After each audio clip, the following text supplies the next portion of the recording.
Là, je suis un peu désespérée. Ça me fait bizarre.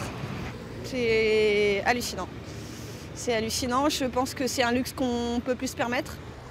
Ils ont été abattus au petit matin, alors qu'il faisait encore nuit. 17 marronniers historiques de cette place emblématique de la ville, des arbres vieux de 70 ans.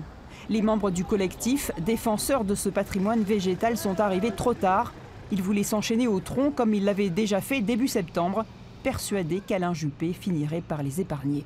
On est très en colère contre M. Juppé notamment, qui fait des grandes déclarations sur l'environnement ou qui pleure des larmes de crocodile quand Nicolas Hulot est démissionnaire. Et puis quand il a le pouvoir de faire autrement dans sa ville, il ne le fait pas. Ce sont les arbres nos meilleurs alliés aujourd'hui pour lutter contre le réchauffement climatique. Ce sont des climatiseurs naturels qui rendent une fonction écologique très appréciée. Donc il ne faut pas les sacrifier au premier aménagement urbain. L'abattage des arbres a immédiatement dégagé la vue sur les façades 18e. Il va aussi permettre la poursuite du chantier qui va complètement transformer les lieux. Ces arbres étaient, des analyses ont été faites, ils étaient malgré tout fragiles, voilà, en mauvais état. À court ou moyen terme, nous aurions dû les remplacer.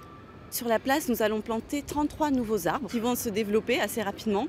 Et surtout, on va en profiter pour diversifier les essences utilisées et utiliser des essences qui vont résister au changement climatique. Voilà la place Gambetta comme elle le sera en 2020, avec un vaste espace piéton et 71 arbres. C'est la dernière place du centre historique de Bordeaux qu'il restait à rénover.